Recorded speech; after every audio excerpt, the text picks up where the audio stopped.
Hello and welcome. My name is Mary Lou and you're listening to the Hero Hotspot podcast, which is all about well-being for women, both at home and at work. In this week's podcast, I welcome Laurie, a life mastery consultant, and Lyanne, a master healer, teacher and empath. Laurie and Lyanne work as a spiritual tag team, helping their clients reach their full potential and helping shift their mindsets to the potentiality of healing from the root upwards. They are passionate about supporting their clients to live greater, freer, fuller lives, discovering their purpose and their passions.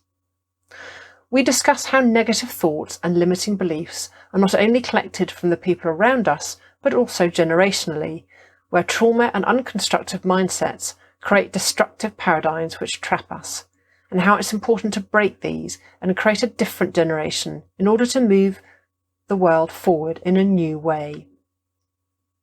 We look at how the world has been supporting the narrative that we must work for money rather than happiness or fulfilment and satisfaction. We are often influenced by external authorities that tell us that we need superficial things in order to validate ourselves and be happy. And we all agree that it's better to seek abundance rather than wealth, as it's more enriching on every level. We all supported the idea of being able to go within and connect to self and source in order to find lasting peace and happiness. I hope you enjoy it.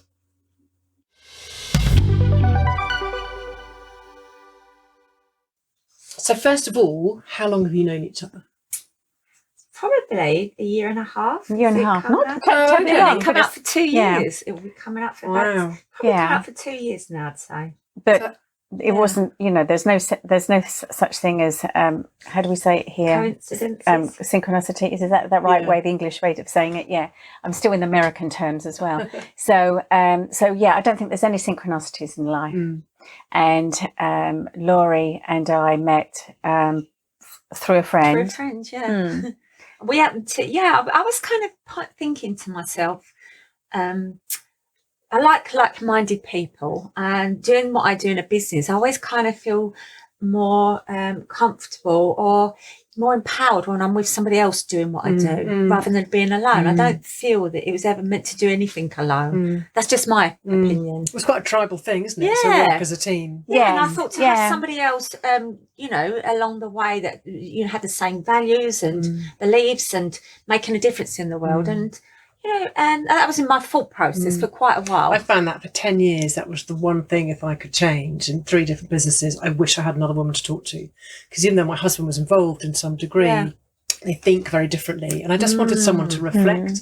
And it's just that energy of putting it in, and that enables it to come back and to have that flowing conversation. So I can really relate to that. Yeah, and then one day I was driving. It was June's birthday actually, and I thought, what do I get her? What do I get her? And I thought, she likes crystals and stuff, and there's a shop in town.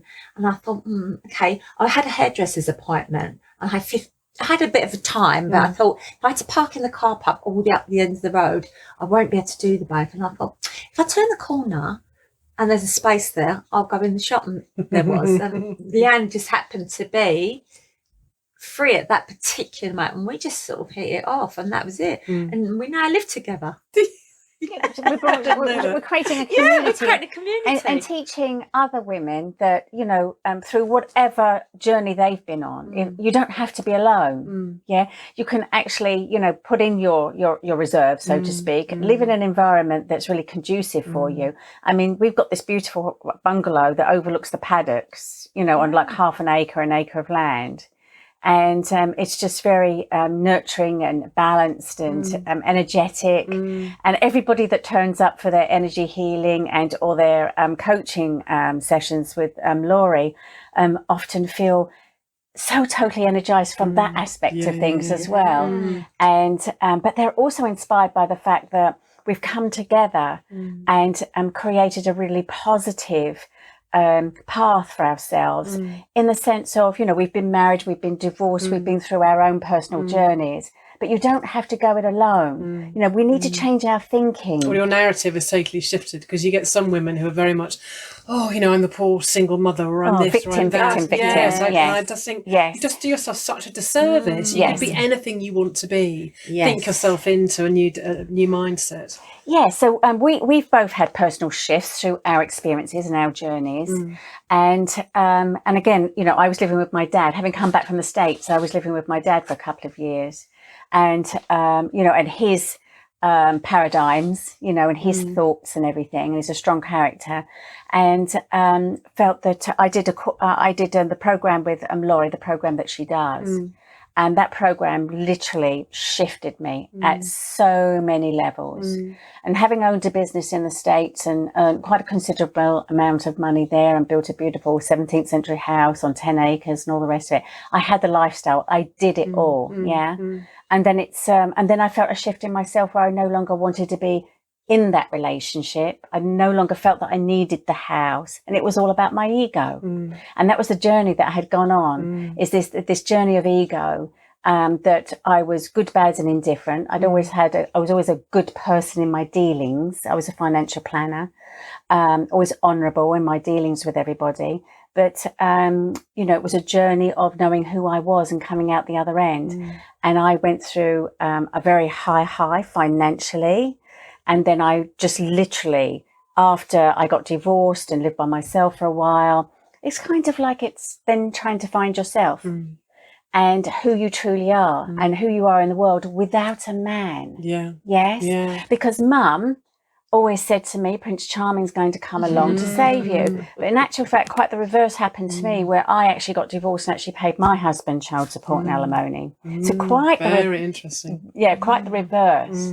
So, and then it was a 10-year growth of having a quite bad relationship after that took me to the depths of suicide almost.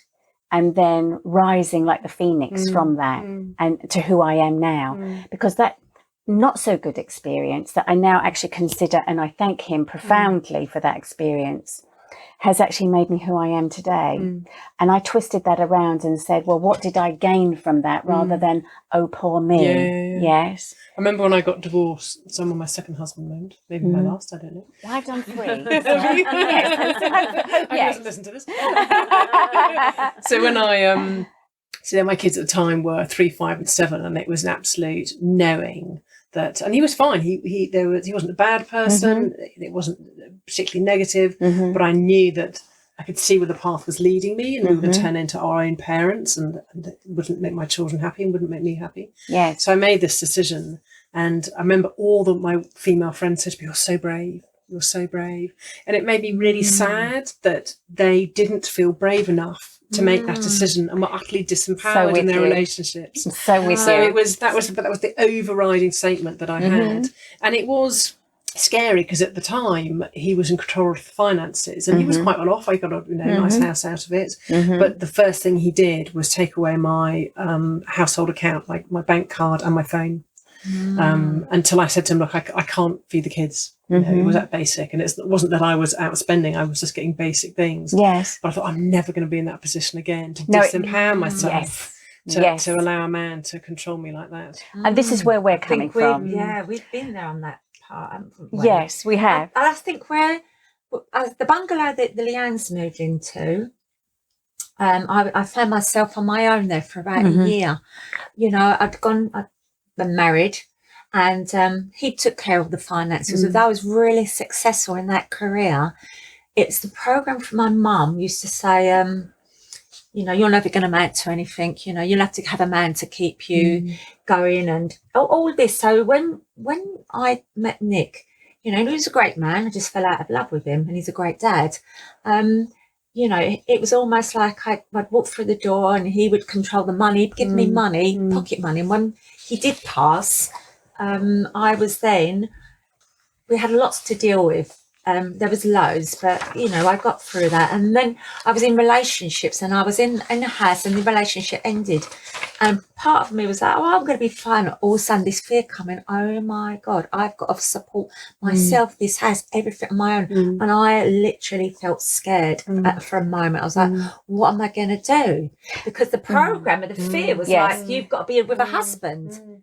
But also, it's not just that. It's just not the programming. Hopefully, I'd like to think that my daughter's generation is different. They are. It's society supports all of that. Yes, very much so. It's very much what your parents say and what schools say, but at no time, and I think that is shifting now. I'd say for the next generation, big time. It's not. Hasn't been empowering. You know, my mum brought me up to be a wife. I'm the youngest of 5. Yeah. Everyone else had a role. My brother was a cartoonist. My sister was the rebel who left home, and you know, and I was brought up to be a wife. And when I met my first husband, because he had a bit of money, my mum said, that's the kind of man I expect you to marry. So she set up this expectation, which is why I married him. I'd never married him, never loved him, never fancied him, but I was fulfilling this role. Yes. And it's like we have to, I feel it's a huge responsibility now, especially with 2 daughters, is to say you can, one, regardless of your sex, any, you know, any single person is powerful. You can change the world, and you don't need a man.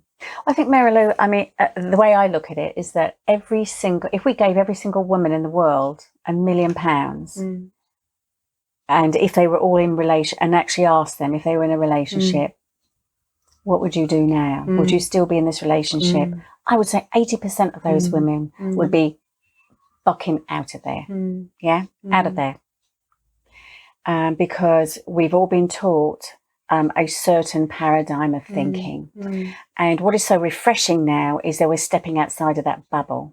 And we're and the point I was going to make about Laurie as well is that Laurie had this, you know, the lovely bungalow, financially looking after herself. But I mean, Laurie had provided many streams of income for herself, where she had these streams of income, and she had the financial stability, but then still had the, you know, panic, you know, because oh gosh, I don't live with a man right now, you know, that's going to. It's not that they provide, but it's just having the man it's there. Society as well. So it's like, well, you're on your own. What's wrong with that? Yes, actually, I was doing the work on the inner world, because I knew to go Healing. forward in the next relationship, I had to work on my inner myself, so that I felt whole and complete, and I wasn't just going out and saying, oh God, be with me, you know, and then I'll be happy, because it's not about that. It comes within. I'm really torn which avenue to take, and I'm going to dip into both, because there's part of me that wants to think I love men, and I'm really happy to be married to a man, but they're quite binary. So I could look at it in quite a negative way, in that they're very set in their ways. My husband is very much a provider, which I'm currently very grateful for, and he adds to my life. But I feel in a way they can be quite limiting. So I can see that being on your, and I've been a single mum, you know, and it was scary. My kids were very young, and financially it was very hard. And maybe it's a time of life thing that when you come into your own and you're empowered, there is a part of your brain that goes, do I need a man? Do I need a man at all? Well, this is what we're going through right now. And it's so I don't want to diss men. No, because I love men. we love them. But we love them. Is it possible to be an empowered woman and to be financially support yourself and emotionally and spiritually support yourself and to be in a relationship? But I think that takes quite a special man who is not then threatened by that. Because as much as we've had the paradigm that we need men, men have had the paradigm, well, you need to protect, you need to do that. Yes, indeed. And if you're in balance, that means you're not doing your job properly. And then men are threatened by it. Yes. And I think the work that Laurie and I do personally is to basically, you know, the ladies that come through us as well, and come to see us and come through our workshops and our programs, we put them on the path of questioning everything. Yes. And one of the questions is, you know, how would they live their life if they had the financial stability and a career and or a business that they've created themselves? Yes. But more than anything, I mean, what makes them shine? What makes their heart sing? You know, and Laurie takes them through a program where they identify every areas of their life. I mean, every boxes, so to speak, of their, and inspires them to create this dream of where they would like to be. And during this process, what we do is we say to them, right, So you're with somebody that you like or you don't like. What is the positive side of them? What are the aspects of them that you like? And we teach them how every single person in their life is a mirror of themselves. Yeah, good, bad, and indifferent. And I think that's and to be whole, you raise your vibration and frequency to the point that you are, or you're feeling really whole, because I don't think we're ever fully healed in this 3-dimensional reality that we live in. But as whole as one can make one, we then attract somebody to us that is the mirror image of us in many aspects, and therefore the right person to be with, because their role in life is often going to be mirrored with yours. I mean, we're very much into being of service to others, so their role will probably be along those lines as well. So it's changing our clients' mindsets to the potentiality of healing from the root upwards. Everybody's an onion. We both explain it like with all of these layers that need to be peeled back to the core. Once you get to the core, you are then inspired and know what your true path in life is. When I was thinking about my husband the other day, because he's had readings and he's been told that he's going to have a spiritual enlightenment, and I'll be fascinated to know if it happens, and I welcome it if it does, but it's none of it's in my control. And there is a frustration that someone who's doing this work and doesn't have someone who thinks like in a like-minded way can be quite frustrating.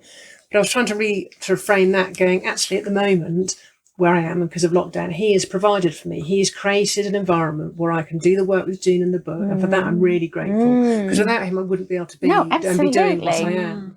What a lovely balance. Exchange of energy. Yes, absolutely. So I was really sort of grateful for that. But then I was also thinking all this thing that I was limiting myself in that environment, going, actually, why am I doing that? I can be exactly who I want to be and need to be within this marriage. Yes. And if that is confronts me in any way, that's not my issue. Or everything I'm doing with love and intention and wanting to serve. So I have created space for me within that marriage to do that, rather than feeling I need to be external of that marriage in order to achieve it. Yes. So I think, why? How healthy is that? How healthy is that, though? Yes. And then, a year down the line, if that shift changes in some way, then I'll explore that then. But right now, I'm just creating enough space.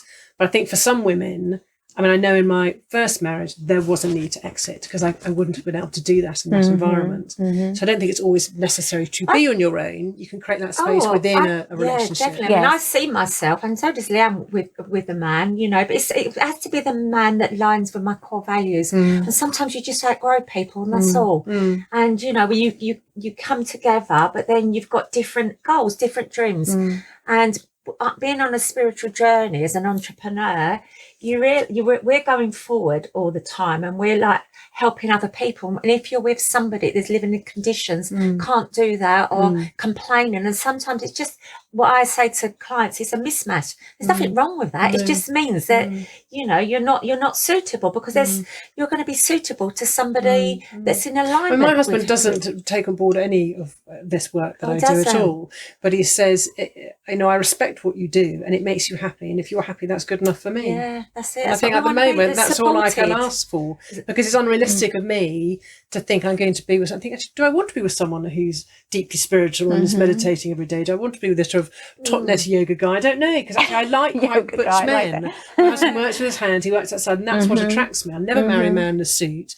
So I don't know, but I think I've understood that right now he creates that space for me to do this work. And it's working for you, isn't it? Yes, and it's a good energy and a good exchange of energy and balance between the two of you. And he's very loving. His values are very kind. He's very generous. He's a real people pleaser. So. To be supported in a relationship is really, that's what we want. We want to be supported with our dreams and goals. Not everyone's going to get what we do or say, but as long as they support us.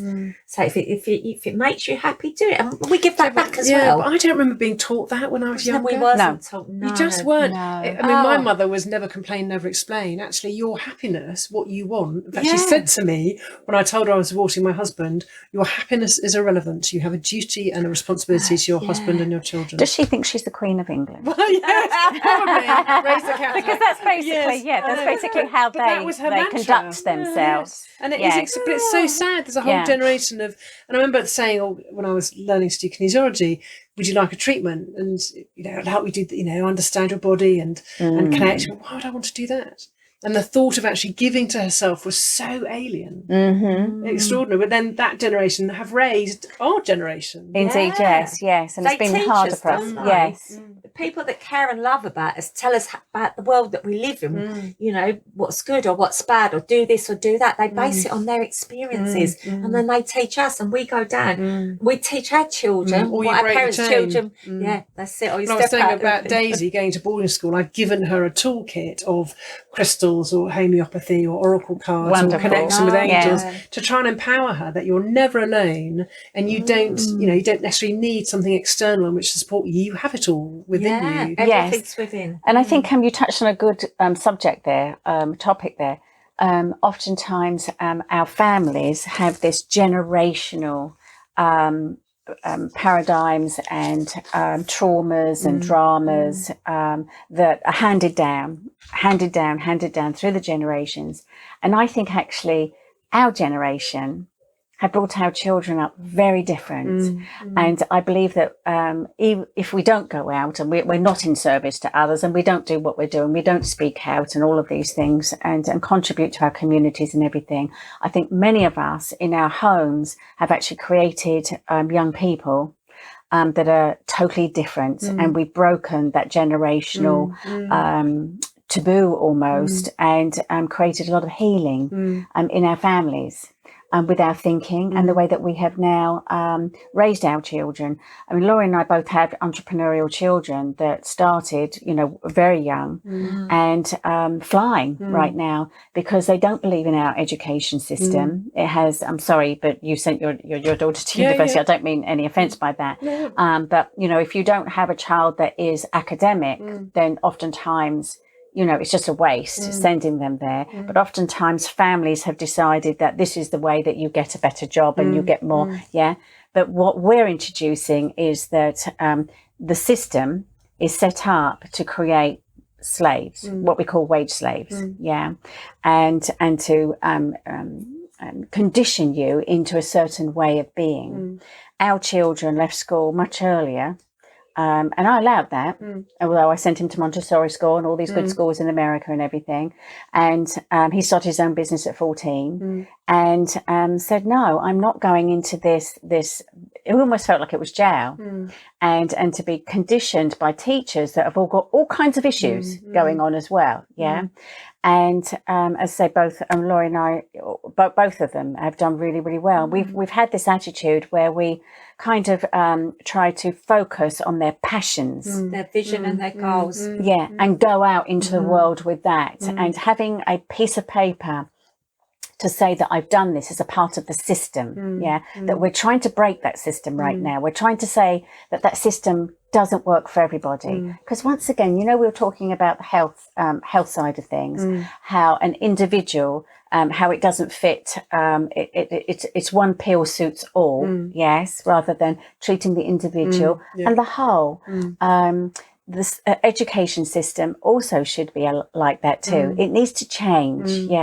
We need to take each of our children, because they're precious people, precious souls that have come in. And everyone every child, I believe, has a gift to give. And we should be concentrating on that joy. And they all know within. When I work with clients, work with a lot of young entrepreneurs and all kinds of people from all walks of life, and I sit there and ask them, what would you love? And first of all, they look at me and they're like, because nobody's asked them that question. And they look at me, and then I take them on a little process. I do an energetic shift with them, and I explain to them that we all come here with a unique purpose and passion, and when you're doing what you love. And then I take them on this little process, and then I go back again, what would you love? All of a sudden it comes at them. They know. Everybody knows. It's why we come here on planet Earth with it's as unique as our thumbprint. And they know, and they go, well, I've always wanted to, and it all comes down in this document. And then they look at me because inside of us all we know. But we just But having can't said get that about the asked. system, and I totally understand and support what you're saying. So my eldest daughter, who's about to go and do her PhD, see, it was interesting your choice of words. I sent her to uni. I didn't. She chose to go. Oh, right. She did all the application of forms. She's a absolutely forcefully reckoned her. She's 6'3". She's like an Amazon. So she did all her paperwork. I've never had to do any documentation for uni.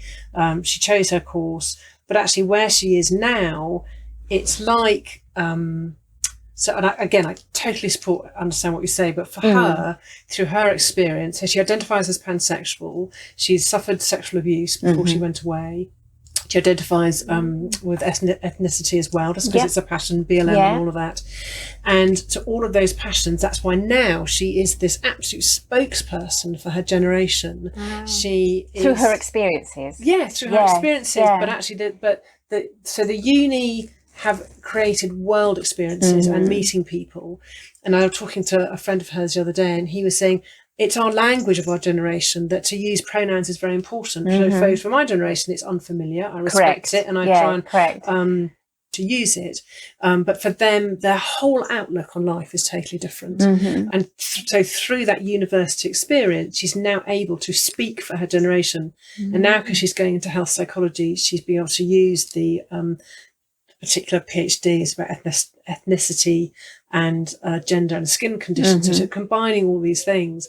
So for her, but she's a natural with this. Yes, so she was an a academic, natural. and so she's using all these life experiences in order to ultimately make a difference. So although I hear you don't necessarily, and I totally agree that the education system needs to change, sometimes you need that in order to show you, to give you the skill sets, to give you the writing or the opportunity in order to it creates foundation. Create change. Like for her, she's going to create change within the NHS. Yes. The NHS I don't support it per se, other than trauma. I don't support the thinking of it. But I think actually you're going almost into the devil's workshop and you're going to make a difference. And I think that's extraordinary. No, and I take that on board. Yeah, she can look. I think how we learn, we can look at something and say, "There's got to be a better way." Yeah. What are they doing that I can do differently? That's what I say to my kids. Everyone can make a difference. Make a difference. And we're creating these children now that are thinking outside of the box and saying, "Well, I can make change," and rather than accepting the change and going in and being part of it. And the system, your daughter is saying, well, I'd like to make some differences here and make an impact here. And that's what's happening, I think, now, is that, as I say, we've healed a lot of these generational thoughts and ways of being. Also my boys who are, so one's 18 and sort of just finished A-levels and working to travel, and one is travelling. They're teaching me that actually the how one gets a job, the traditional way of tertiary education and then go and be a doctor or a lawyer, and how our parents created that narrative. They said, Mum, I'm just really happy. I'm happy travelling. I'll pick up a skill set. I'll do this. It's not about money. It's not about where I live. And I know that now. I haven't gone through the process, but they know that in their 20s. So they're doing what they feels good to them. Absolutely. It's their purpose, their passion, and they will. Yeah. And if this is their journey, and they're sticking by it, not in an aggressive, I'm going to do this, Mum. It's like, that's just how it is, Mum. Some people, they don't want to go work. They want to travel. It's what it's. I think we get conditioned. We've got to do this and this and this. Well, what about I'm choosing? This is what I want to do because it's fun. And actually, I thought when he said choosing, he said tune. But I think that is, they have a choice, but actually to tune in. Yeah. And I think that's what I try and give with Daisy. The boys are less interested because they're boys, but about tuning into your absolute inner, authentic self, inner voice, into source. And I think when you get that and combine that with I get to choose, you get that two-pronged attack. And I think from the place of this is what I'd love to do. Yeah, and it feels right. Yeah. And I think we've so much has been done with the head over the years, we forget about the heart-gut connection. It feels good. And that's so important. Go with your heart. You make a heart-based decision rather than, I think we're programmed to lots of people make fear-based decisions. And I teach how to make heart-based decisions. Based on, is this something you would love?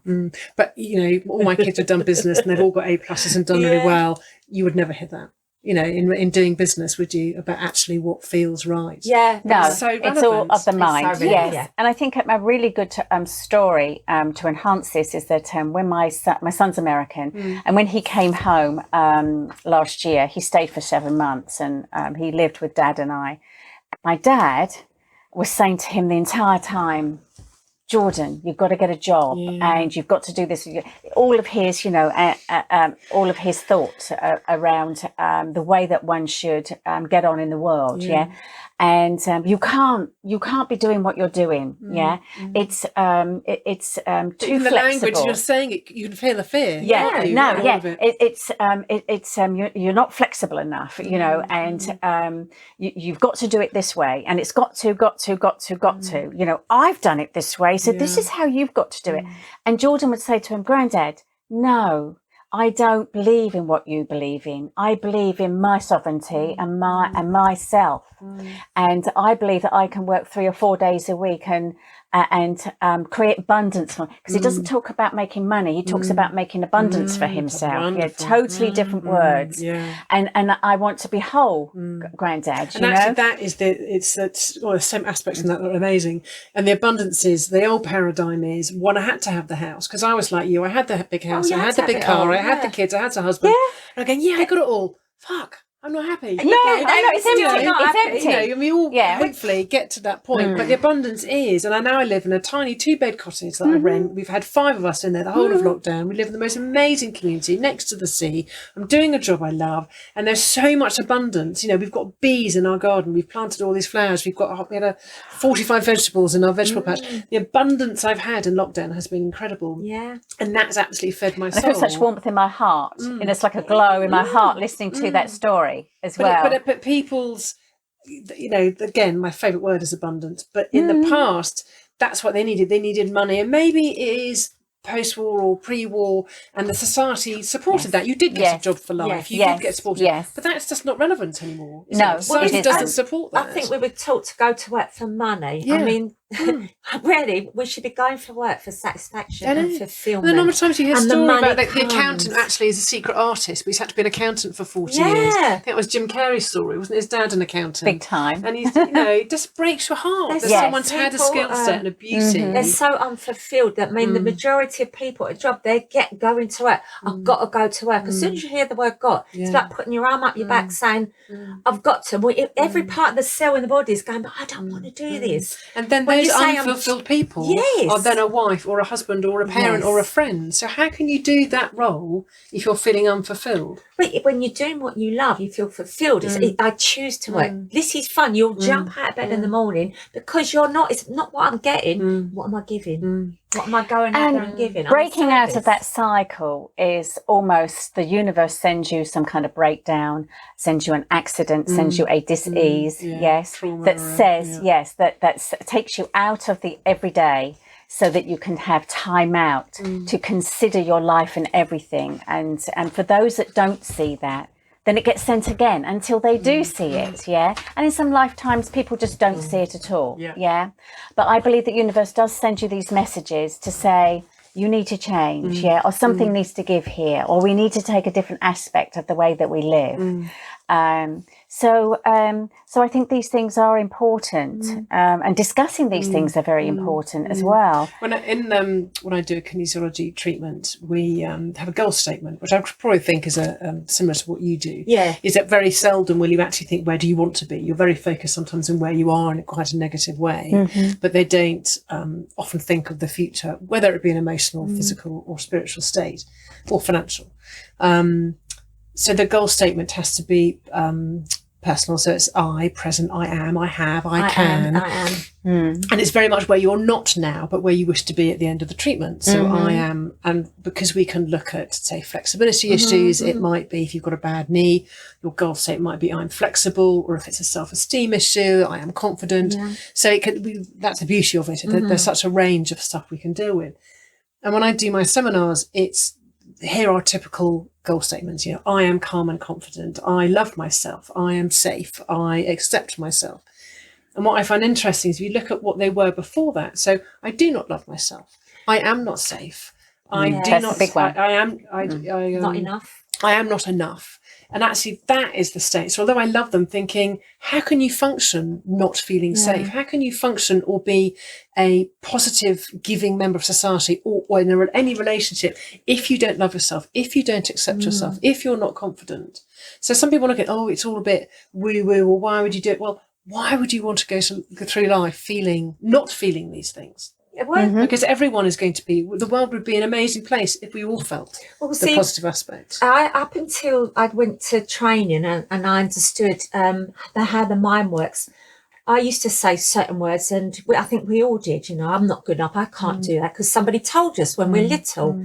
So these are called the paradigms, they're limiting beliefs. So we all have them. We pick them up from the parents and the people that love and care about us. And their fear. So their fear. So they say, be careful, it's hard in the world, or money doesn't grow on the trees, it's the root of all evil, you've got to work hard, you've got to get an education, go and get married, what if you fail? Oh, you're not good at that. And so all these beliefs. So when we come across clients, and I work with their beliefs, and I start asking them, what do you think about money? Or, they have a vision, they're fired up, they've got this vision, what they want to do. Then I say, you'll walk out that door and that belief will come in, I can't do this. I'm not hard, it's too hard, or whatever the belief is. And then we make a list of them and I help them reprogram. And they recognise that it's something that they heard when they were small, and it was just a belief. It's not the actual truth.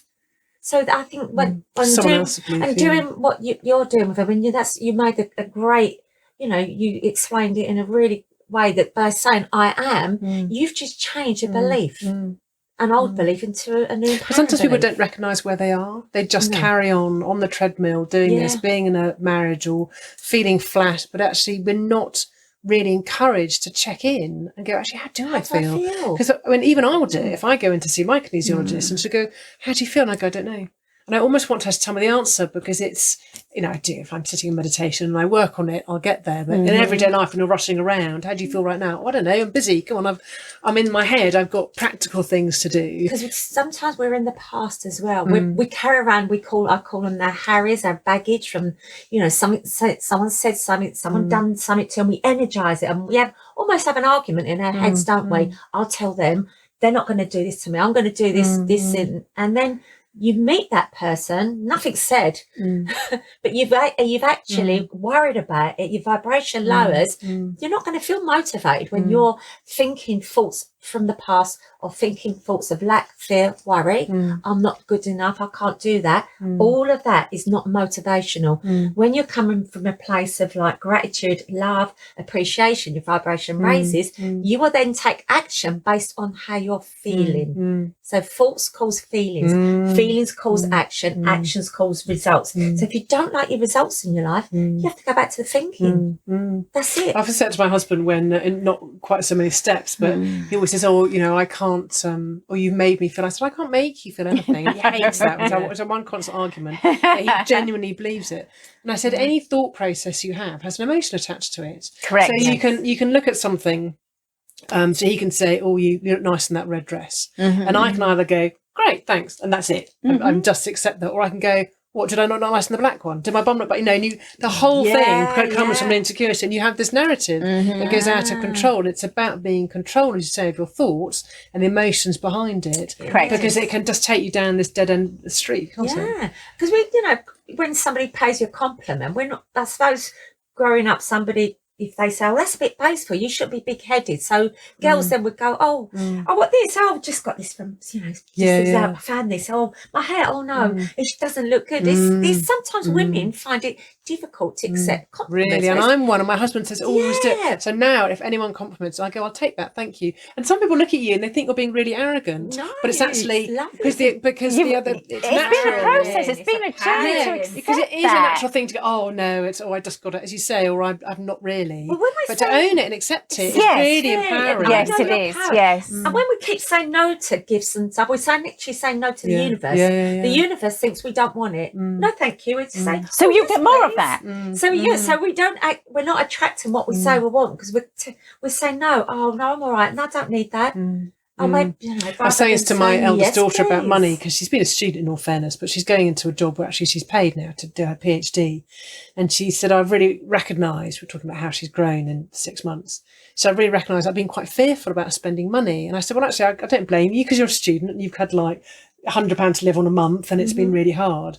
I said, but you do realise that if you're fearful, you're not spending it. If you're not creating that momentum and spending money, money's not going to come in. So, no, I totally see that now, that you have to spend it to create almost this wave for it to come back and to I think you. that comes back down to The Secret, doesn't it? Yes. You know, the book The Secret, and what you give, you get back. And Laurie actually gave me a little thing to put in my little purse the other day. What does that say, Laurie? For every pound I spend, it comes back to me in miraculous ways. So every time I open and give the money, I read this, and my heart swells up with warmth, and I'm thinking, I just see all this money coming back to me, you know. And it always happens. And it always happens. There's a big fear about money. You know, it's a paradigm. Money. I It's always just say energy. to my clients when I'm working with them, we always cover money. I said, money gives you the experiences. When you think that you haven't got enough, you actually resist it. And then I say, money doesn't come where it's not loved. And they go, it's a big wake up call. I said, you've got to love it into your life. Laurie picks up £50 notes and kisses them. It's in front of me, and I'm like, I should do this more often. I said, it's the experiences. Money gives you the experiences and the choices. It's what you can do with it. I was reading Denise Duffield Thomas, who wrote the book You Lucky Bitch. So she's an Australian. It's all about she's like money and So law of Australian, the attraction and title stuff. too. But she was saying it's yes, but having that relationship with money. So when other people have got money, it's very easy to go, oh, it's all right for them in the big house or the big car or with the new clothes. And not that I particularly aspire to have any of that, but if that's your thing, one, you're collecting a block because you're resenting the relationship they have with money. So let's say they're married to a really good looking bloke. You're going, oh, you know, it's all right for her having this really good fit, whatever bloke. So this is a little secret. I now say they've got a relationship with Money Mike. And it's great they've got Money Mike in their life. So if I've got a really nice car driving past, I like that. I imagine Money Mike sitting in the back of their car. So I'm really happy for them that they have a relationship with Money Mike, because that's really nice for them. Yeah. So that means that I would have a good relationship with Money Mike because I'm not jealous, so I don't put that up. And the barriers or anything up towards that. A lot of people, they look and they say, oh, I'm not as good as them, or oh, how did they get up? Or, you know, how do they do that? Whereas when you celebrate the success of somebody else, it comes back to you because it's a universal one. So what you wish for your brothers, you wish for yourself. And you've got to love and praise money. And I don't mean that to be flash or conceited. It's about loving money into your life, spending it with grace, praising it, and knowing it always comes back. Not, you know, and if you're fearful, you're actually blocking it. So what are we talking about here? This whole conversation has been what you think. You vibrate to you. Yeah. The frequency, whatever your frequency is. Yeah. And we have these wonderful energy centers that go through us. And the first three are all about fight or flight. Yeah. And most of humanity is in fight or flight because we do live in a very oppressive system. Yes. And many people have two jobs, especially in the States, you know, people work up with two jobs, don't have goals in their lives, you know, living day to day, etc. And it's almost a luxury to be able to live outside of that and have these other choices. And it's very difficult for those people to be able to get into this wonderful state that we're all in, you know, to get past those hurdles, to then recognize the fact that when we move our frequency and our energy through this fight and flight into our heart, we then take on a whole different, we're living in gratitude every day. When we wake up, we're like, wow, today's, you know, I wake up and I say to Laurie, another day in heaven, you know, and I'm excited about the day and feel my heart full of love and warmth and gratitude and potentiality. Potentiality is everything. To dictate the narrative, because until now. Well, yes, but so far people are bought into the advertising and social media, which is all about have this and you'll be happier or happy. Own that, eat this. It's always about external. You need to bring external things in. We've been taught that though. Yes. And so people haven't, which is a lot. Well, the media's created that. Yeah, totally. Advertising's creating, marketing's creating and that voice is so loud that we listen to that rather than actually to be silent, to connect with the inner voice and go, actually, I'm enough in who I am.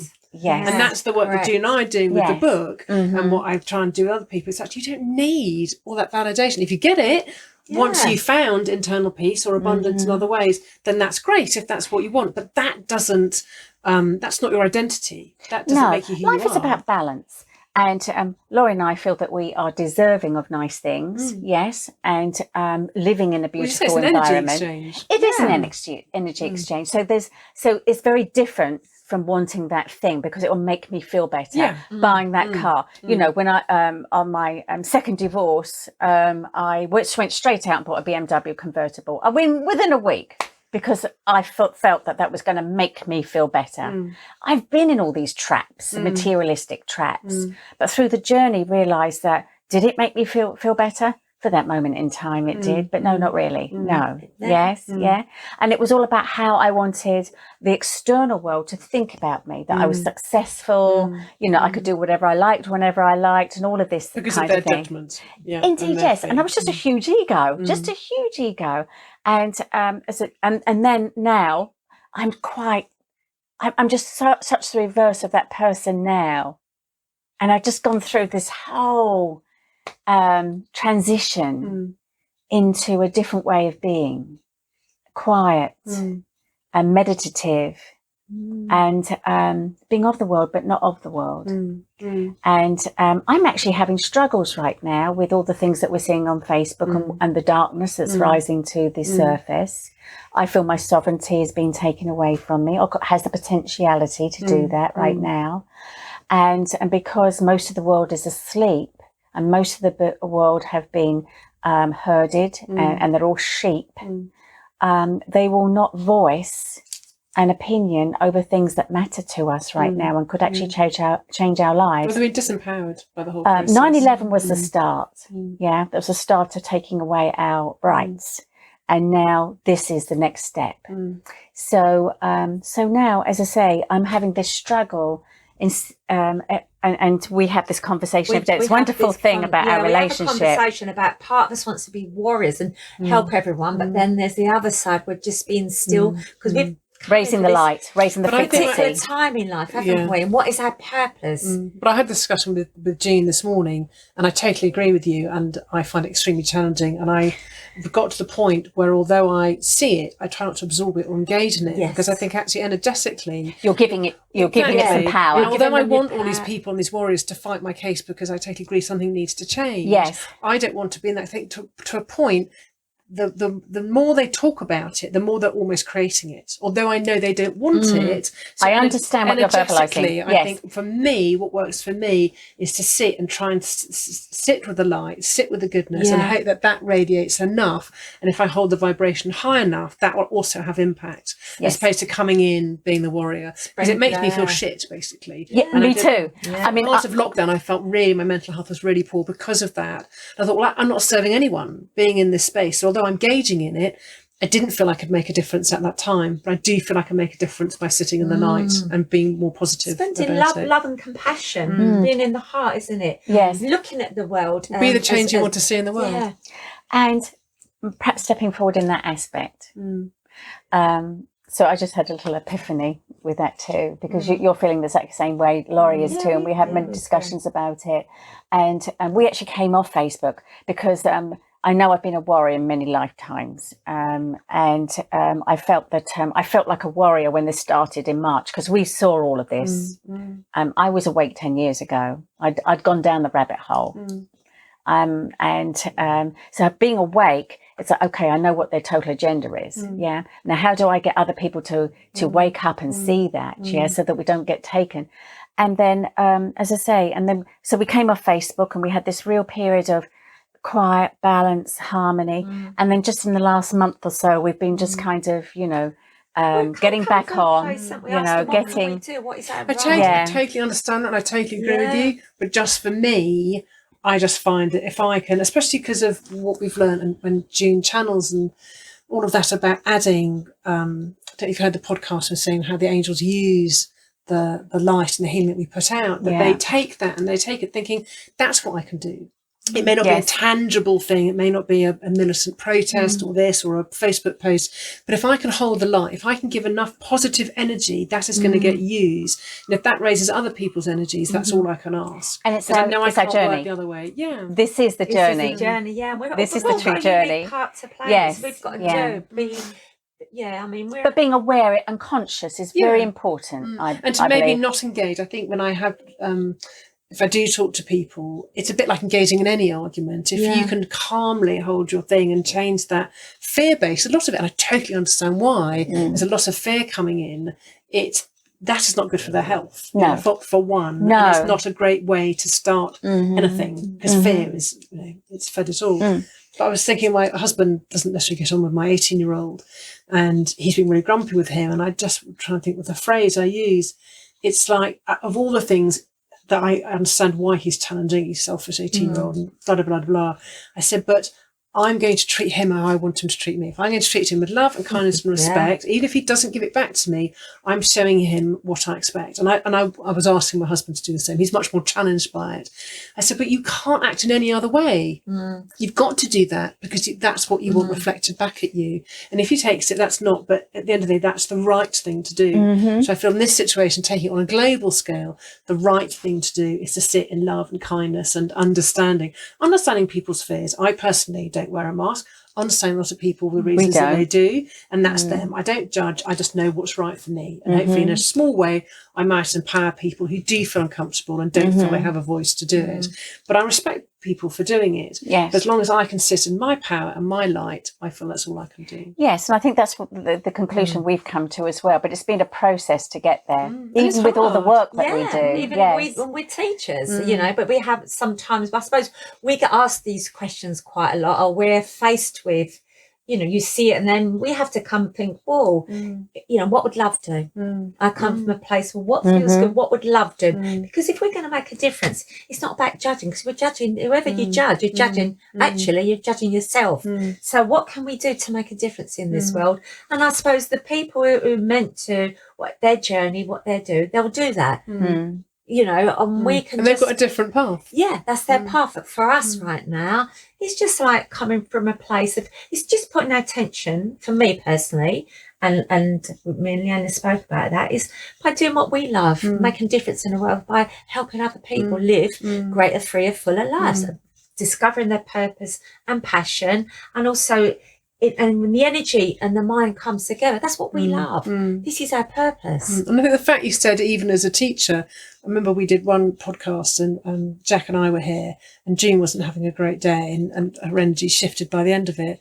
But she was saying, oh, you know, I'm supposed to have my shit together. It's like, actually, that's wonderful. Yeah. Because the fact that you can fall apart, or you can doubt, or you can not quite know where to go, it teaches us even more that you're human. No one wants a perfect leader. You need to, you know, we are all spirits having a human experience. Yes. So I think, well, if she can shift it, or you can you can question yourself about how you approach it, and then you get there, you then teach the people who follow you how to do it, to sit in love, or how to approach an issue. Yeah, and it's feedback, isn't it? Sometimes I have to look and say, okay, you know, that skillful? What did I learn from that? How can I grow from this? What is it I can do to be better? So it's really about taking the ego out and thinking about abundance and kindness, and not being threatened by it. I think a lot of people immediately come from fear, or I have to, or I should, or I ought, or that'll make me look stupid, or, you know, all the wrong reasons for doing things. But if you can sit and be vulnerable and honest and kind to yourself and kind to others, it all comes, doesn't it? It does indeed, yes. And makes a circle, you know. And using forgiveness, it's okay to forgive yourself, you know, or daily forgiveness on, you know, just sometimes it's just, everything's an awareness. As I say, it's, you know, whatever goes on, it's your awareness and perception as well. And when you can come from a place of kind love, what can I do to make the world a better place? When you come from that energy, ideas will come. When you're thinking in fear, ego comes in, the paradigm comes in. I've got a name for mine, I've named him. He's called Billy the Bullshitter, by the way. Yeah, he's been, over the years, he's wanted to break me. Well, I did have a breakdown when I was 40. So I think in that experience, in that darkest day of my life, that's where I think I fell on my knees. And when we spoke about it, Lyanne, we all have times, I think we all get to a place where, like, is this it? What is it all about? I wasn't listening to my inner guidance to be a teacher and speak. I was living in so much fear, and I think I just one day just came crashing down. And I know I can really relate to people when I'm around, and when they feel fearful, they don't want to live, because I know that there was a time in my life where I didn't want to live, and it wasn't a matter of when. I was about to, end my life. And even though I've got June and we had, the relationships in the family of people had ended it, one day it was in such a dark place. I think I was on my knees, and in that moment, and I wasn't a victim. I went from being a victim. Why is this happening to me? Why don't I feel good? And I actually looked up and I asked for help. And that's when the help come. So in Billy the Bullshit, he was the one, I named him because he was the voice that was telling me how awful I was, how bad I was, and what I should do to myself. And I'm a shit mum, and who's going to want me, and all these stories, and it made me feel so anxious and nervous. And then I suppose what happened, the epiphany, was when I woke up and I asked for the help and the guidance, the voice started to speak to me. And I think that was the day I woke up and I really listened. I became victorious in that short space of a time. And I started using affirmations, and I realised that there was a power that breathes me. And what was in me was far greater than any circumstance, situation or condition. And that's when the real journey come for me. And you switched your frequency. Yeah, and I did have highs and lows, but then I realised that we all have this voice of fear, and if we don't master it, it masters us. And what I think I did, I was letting that voice master me, but I didn't understand personal development, mindset, spirituality. I only knew what the media was telling me, or the doctors, as a pill. Your dad had depression. Oh my God. I thought, did he? And was he down? Yeah. Depression, it runs in the family. There's a stamp, got to live with that. There you go. Geez. I left the doctor. I was like, you might as well shoot me now, because anxiety and panic attacks was not living. So you know what the journey is, and now if looking back, I'm grateful for that experience in that dark days, because I now help other people when I hear them. Well, everything is so you can relate to it. Yeah. Like my daughter with her experience, it's all about being able to relate. Otherwise they're like, well, how would you know? You've never been there, actually. And I think I work with lots of people now. They're not really down, but when they've got a vision and they say, how can I do that? Voice comes in. Oh, yeah. We name the voices. And we also name the nice voice. And my nice voice is Grace. So when I ask Grace is love. What do you think I should do today, Grace? When Billy comes in, I have tools for him now. Go away, get in the box, you're gone. But so and she uses this tool with her clients as well. So if they have to choose the names of the good and the not so good. And because otherwise they don't know who they're listening to. No. So this intuitive voice is the still small voice, is the voice of love and the voice of fear. But when I help them name it, it really it resonates with them, because then they go, because otherwise they're not sure who they're listening to. And I say it's a voice of fear, and then I make it relatable. Does he, tell me what he says? And when they say it, I say that's a limiting belief. And then I give them tools to overcome it. So on the next session, Bob. Oh, Bob's he's been quiet this week. So you've been listening to him. That's how I take them forward now. So I remember talked about before the podcast, on my knees crying, deciding to divorce my husband, thinking I'm the worst mum in the world and all of that. And there was a tiny voice, tiny quiet voice saying, the kids will be all right, which was what gave me the courage to move forward, because it was all about the kids. And then one of my teachers at the time was saying, well, your quietest voice is your higher self. And the next voice is your heart, and the loudest voice is your head.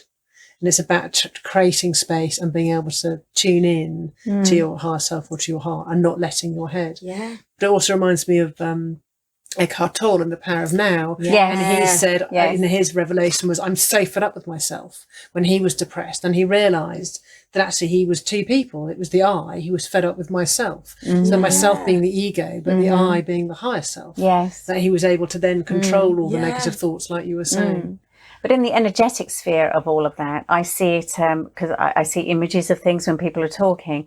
I see the yin yang sign, because the darkness is Billy, the bullshitter, and the light is Grace, and it's a yin yang sign, because without the darkness propels us into our greatest potentiality, and it's a circle in this life of this, and the light then pushes into the darkness, and then it's this circle of life that we're going through. I mean, so many times I've had people say, and I've said it myself, without that really shitty experience, the divorce or the trauma or the cancer or the depression, I wouldn't be who I am now. Yes, I need to have that in order to be the best version of myself. We try. If everything was wonderful all the time, there would be no growth. We never grow. In every down, there's an up. As yin and yang, as Lyanne said. Yes. And I think we hard on ourselves. We go, things go wrong. Go, oh, just my luck. This is nothing ever works out for me. Or we can, I teach my clients to say, when we have a low, how can I grow from this? What is the opportunity here for me? And this lesson comes with a blessing. And that's how you'll have your biggest growth then. Life is like this. I said, if you think you're going to go out there and it's just going to be a smooth road, no, you're going to have your highs and lows. That's how we grow, we learn, we evolve. And what's, what is within you, miracles happen when you just step out of your comfort zone. Last year, gosh, it feels like an age ago now. So we were had to deal with a whole load of debt at the end of last year. Which could have been very intimidating, but I just kept my head down and kept my 3 months. It was put my big girl knickers on, and that was my phrase. I love that phrase. Big girl knickers on. I love just that dealt phrase. with it, and it was very practical and sort of dealt with all the stuff I had to deal with. And I had a friend who spoke to me shortly after, who was in a very similar position, and I was just really calm. I'd been calm the whole time. I hadn't engaged in fear. I'd just been sensible about the whole thing. And she was sitting in fear, and which I totally get. It'd been really easy Because it can be very paralysing as well. This literal situation that had made my knees buckle underneath me before, and it hadn't been dealt with then. So I totally could relate to the physical feeling of the disempowerment and the worry and anxiety. And she was in this state and said, "How can you be so calm about it?" Because I said, in all of that, I kept thinking, it's just money. It's just money. And whether it be 4 figures or 5 figures or 6 figures, it's relevant for everyone.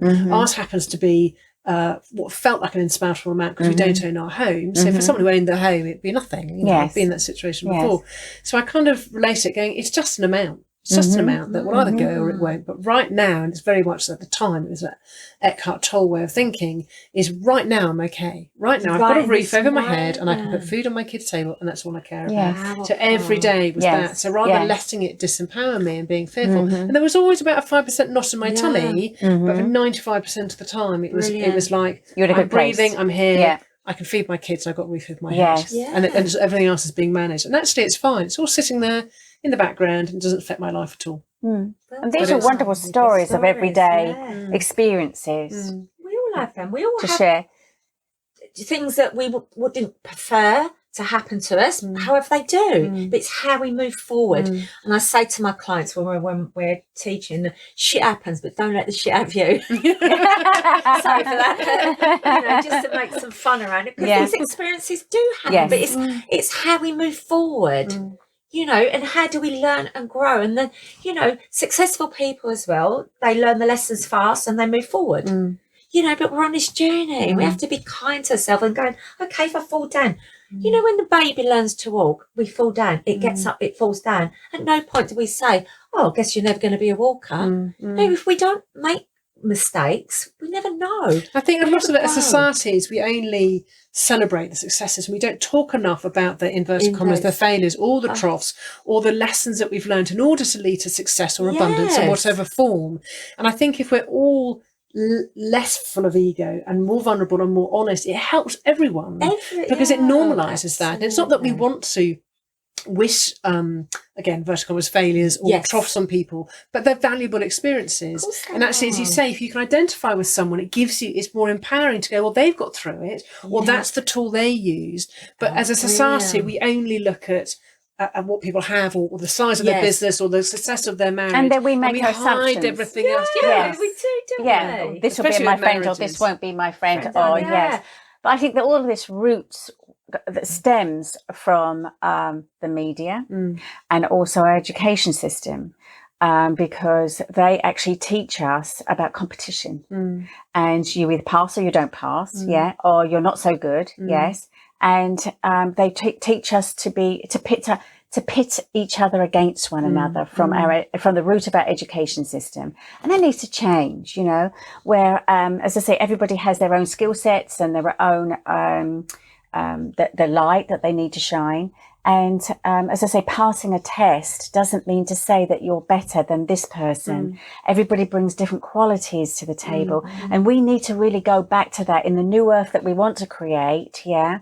We want to readdress the very fundamentals of these systems that have been creating us. Yes, these our education system goes back 100 years. It's really not been changed, and the real true history of the world has never been changed either. There's much more history than we have been led to believe. Well, it's white history mainly, isn't it? Correct. As my daughter would say. Even our world maps, have been distorted. I know, it's extraordinary, isn't it? Yes. So this is all part of the conditioning that we've never questioned either until now.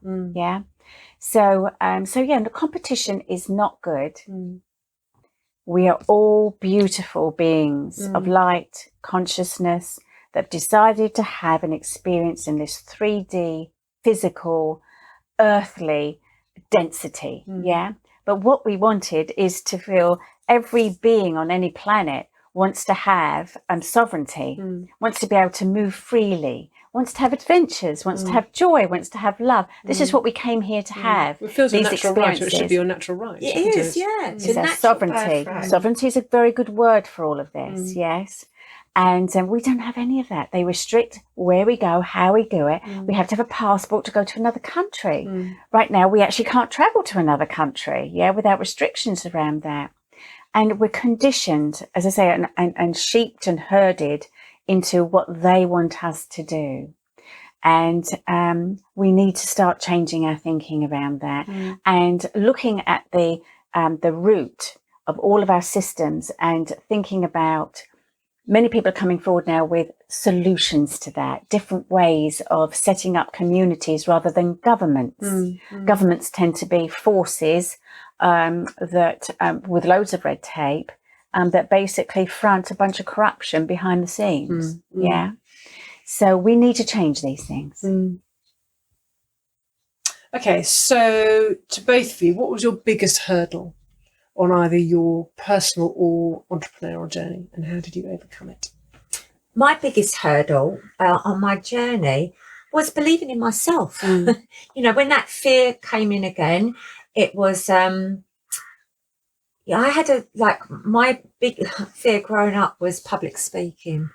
And being a child, I remember standing up in a classroom and somebody laughing.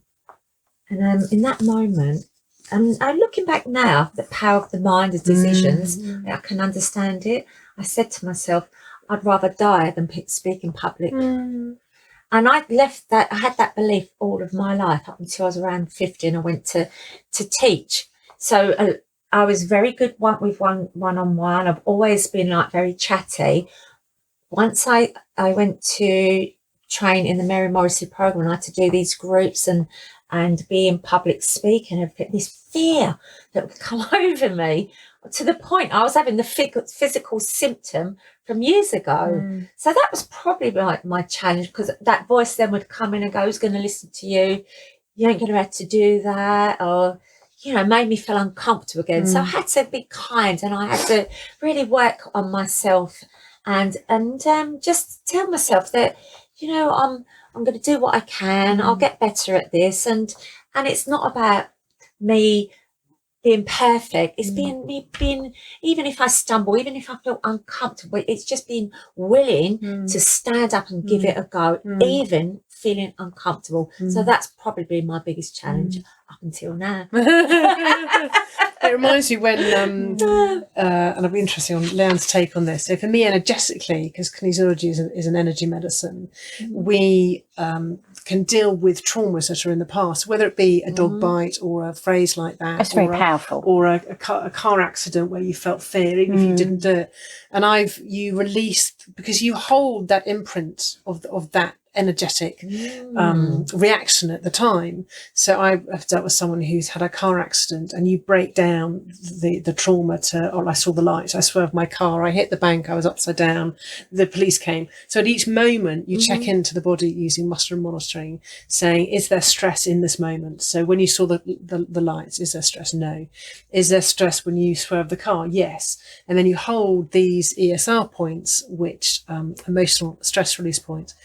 And this is the logical part of the brain. This is the emotional part of the brain. So you're bringing the emotion of the event or the thought to the logical, allowing the body to process it. So you break down the trauma, whatever it is. It can be a single moment or a sequence of moments. And you're allowing the body to process it and break down the energy of that thought.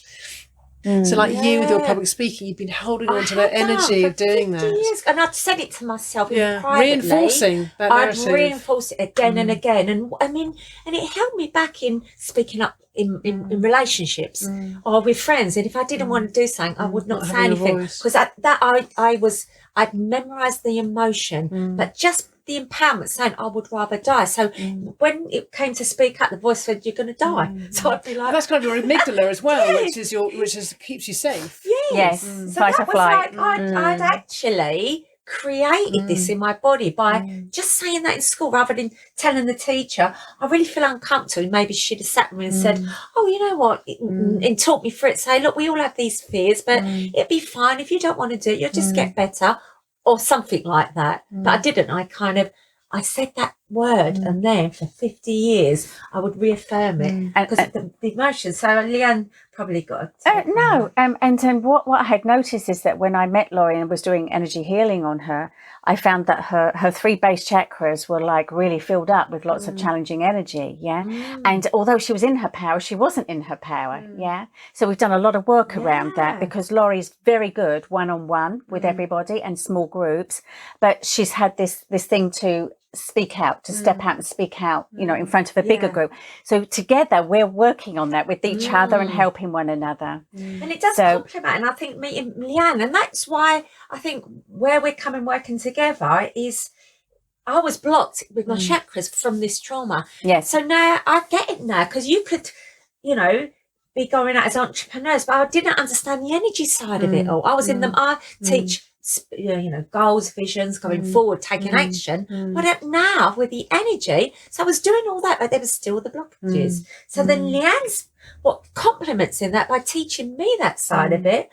I was like, wow, that's kind of really empowering for me, more so because I just thought she's just clearing me, aligning me. And that's now working together. What's what we're doing. So everybody has these challenges. We're not alone, but it's how we go forward. And but they don't understand about the energy of it. No, well, that's what I teach. Have that trauma. I have a program. Most of society don't get that, do they? They don't connect with that, and it makes me really sad. No, but these young people are. Yes. Yes, these 30-somethings, are 25, 30-somethings are getting that. So we've got a lot of young people that are coming to us now that came to Laurie originally for coaching, and then Laurie said, I'd like to introduce you to Lyanne. And then I sat down with them and said, well, did you know everything that you think has an energy wave through it, an energy pulse through it, and it remains dormant when there is nobody around that. They put a cell in a petri dish and left the room, and nothing happens. But when somebody comes into the room and actually interacts with the cell, it starts to move and it starts to react. So this means that every single cell, the trillions of cells that we have in our body, is reacting to a thought form that we're putting out, or a vibration or frequency that we're putting out at that moment in time. So I teach from an energetic quantum physics side of things all the way through to who you truly are. And you are just frequency. That's it, vibration and frequency. And whatever you're living, whatever frequency you're living in at that moment in time, your entire world has been created by that, including the things and the material things in your life. And that's what needs to be aligned, and that's what needs to be addressed. So so once we've energetically cleared that, then they've got the clear process, no blockages in their energy field, to be able to take in the change, because mind is about taking action and changing everything that you've done every single day and it's not working needs to be changed. So then Laurie comes in and changes that process. You need to change up your life. You need to change your actions in your life, your routines in your life. Yeah. And that's the way you change. But Laurie, Laurie, my husband, if you keep doing the same thing, you get the same results. exactly what we say to everybody as well. Yeah. It's all about energy. It stems from energy. You can't expect anything to change unless you shift. Creatures of habits. We are creatures of habits. And when something doesn't quite work, the fear comes in and says, oh, you can't do it. That's why we quit before we've even, before we've even start thinking, well, what can I do? Maybe there's a different way. We quit. And then we go back to the familiar. We go, oh, I can't do this. Then the paradigm comes in. I'm not good enough. All the beliefs that we've grown up with start to play out. And then we justify it with another belief. And then we go, well, I did try. Or you attract people into your life, you then enforce it as well. Yeah, well, I tried. I give it a go. Maybe I'm not supposed to do that. So then the story continues. We make excuses. So our thoughts created it. Our thoughts are not. So we have to change the thinking, and everything we think about then changes.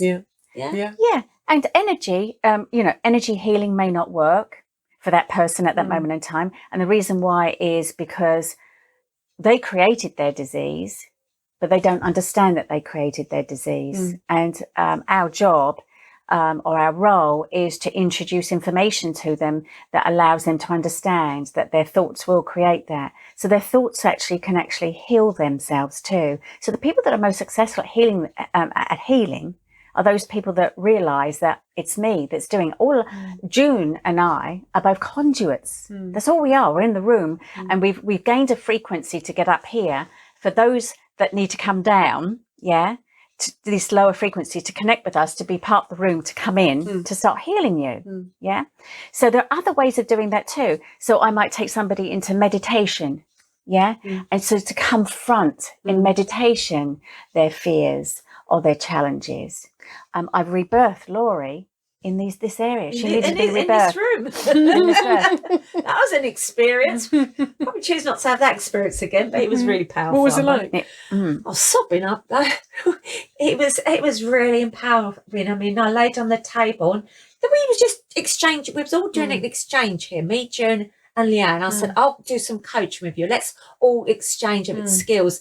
So we go first, and I said, and then I'm going to come and I'm going to motivate you. I'm going to power you up after. I crawled out of there. I laid on the sofa sobbing because there was Lyanne took me back to a childhood experience, something I didn't realise. And my dad left us when we was very young. So and I never really know the full story behind it, but I've done the forgiveness work, and I never fully understood. We didn't have an opportunity, I didn't personally, to ask him the question, what was it? I didn't want to come from a place of judgment. I would have loved to have known. Tell me more.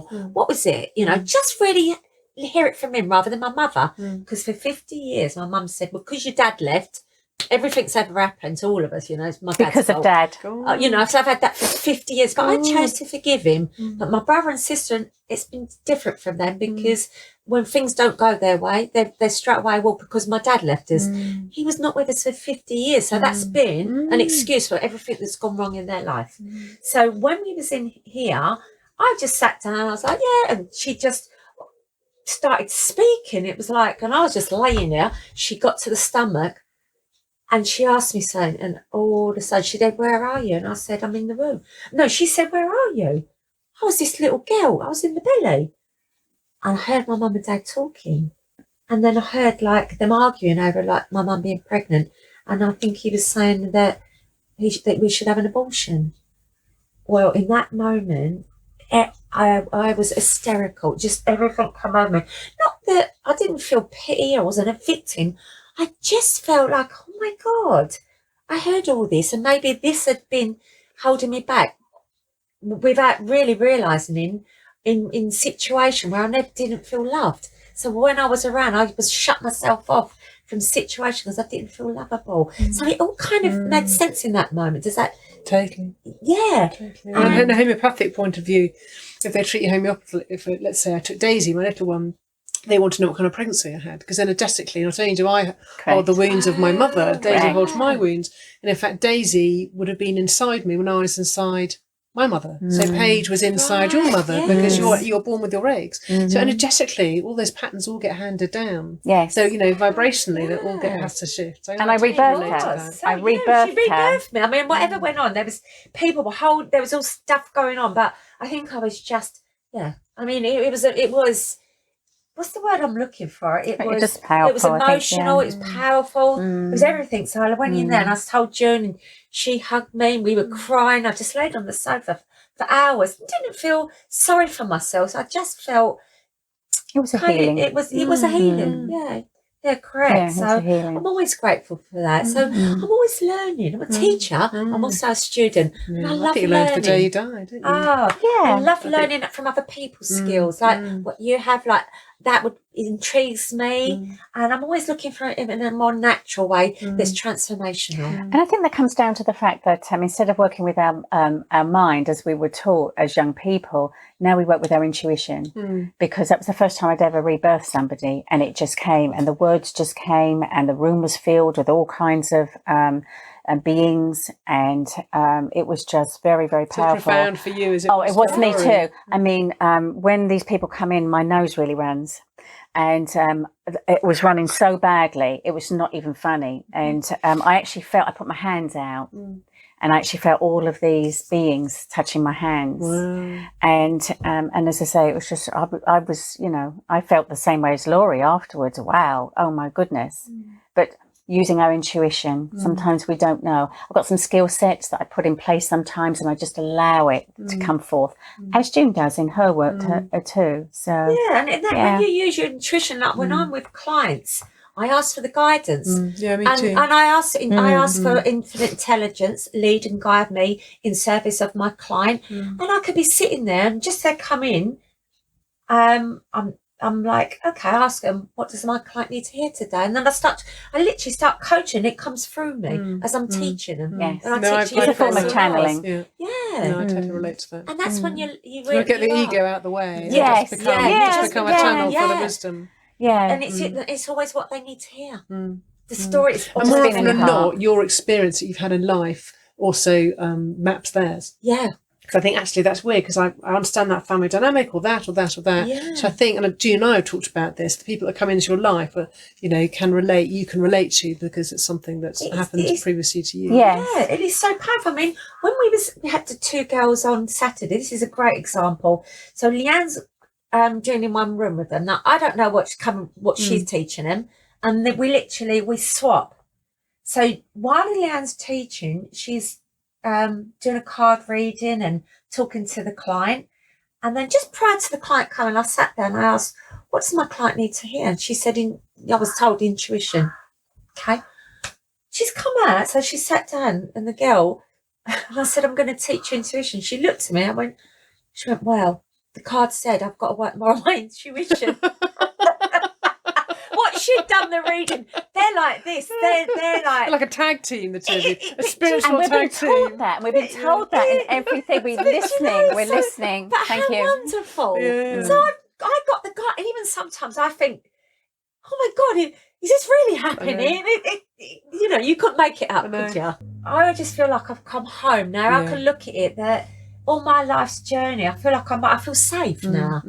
Maybe just I didn't understand. My awareness to everything years ago was from a totally different place, but it's almost like we are all connected, and it's lovely. We're multi-dimensional beings of light. Yeah, we're having multi-dimensional experiences all the time, and there's no coincidences that this is all. We're together now. We meet certain people. We're working together. It was all agreed upon before we came. Yeah. We're just saying hello again. Yeah. When we were in meditation last week, when we were sitting here, and Jack was saying, there's only 4 or 5 of us, and Jack was saying, just being here is lovely. And we all just agreed it was just like coming home. It's like, deep breath and let go. We're exactly where we're meant to be. None of us were stressed. We're all loving each other, and it was just so beautiful and pure and clean and loving, and it's just I really relate to that. And that's why it's lovely to have these communities like that. It's so important for women, for us on our journey, because I think when you're awake, you're not like I'm judging anyone. There's not loads of us like that. So you kind of, with a lot of You're a little bit people lonely that- sometimes. it can be. They've got a certain way of thinking and being, where we're more like thinking of solutions, you know, let's heal, let's speak, let's do the cards. Well, you can feel lonely within a group full of people. Oh, who don't very much live so. Yes. You know, even just on your own. But actually, I feel as lonely when I'm with people who don't resonate with me. Yes, and they're resonate is a good word as well for That's it really too. good, because I'm with you on that 100%. And once you're with like-minded people, I think that's what we felt in the room, and we feel every time we're together. It's like, finally, we're all the same frequency, and the comfort within that and is you can be vulnerable enough to speak your truths, or speak your sadnesses. It's a soul tribe. Judged, It's a soul tribe coming together. We talk about, I don't know if June shared with you about the temple path and everything that we've been asked to do and asked to create, and I call it a container, and it's literally about holding people vibrationally to have that experience, to be vulnerable, to share, but whilst feeling safe and not judged. And I think that's the rarity in society. In inverted commas, normal friendships, you're going out for coffee or this, you don't necessarily get that. I mean, I have some lovely friends who are really, really kind, but I wouldn't necessarily be utterly 100% honest with them. But in a group, when you are all resonating on the same frequency or the same thought patterns, I could say anything. Yes. And be held. And actually that's where the growth is. And one of the ladies in the group, who's only just recently joined us, just says, it's extraordinary. You've allowed me to speak a truth that I now know I needed to speak, and had no clue that I needed that. But you've created this environment in order to actually realise who I am. And have this incredibly profound experience. Every time she's with us, she has a profound, deeply profound experience. It's being safe, isn't it? She's free and safe.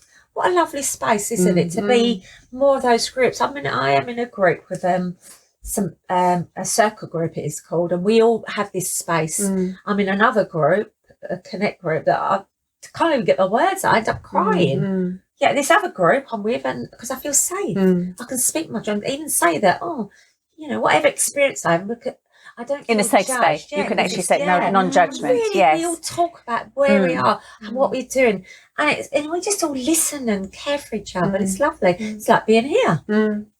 Imagine the world would be an amazing place if we had that all the time, if everyone had that. And that's what we're trying to create right now. Absolutely. And that's your mission. This is our mission in life. Is to get that stepping out, fulfilling our purpose, but helping other people wake up and discover their purpose and passion and connect more and come alive.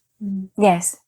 I think we could talk all afternoon. Yes. I would happily sit here for another hour and a half. So I'll ask you one last question. If you had one piece of advice or word for someone, what would it be? Have an inquiring mind. Be flexible. Be a reed in the wind. Okay, beautiful. Mine would be to educate yourself. Get curious about these laws of attraction. Discover who you really are. Have it, just go within and ask yourself, who am I? Why am I here? Beautiful. Beautiful. Thank you, ladies. You've been gorgeous. Oh, no, thank you for the opportunity. Lovely. Thank you very much.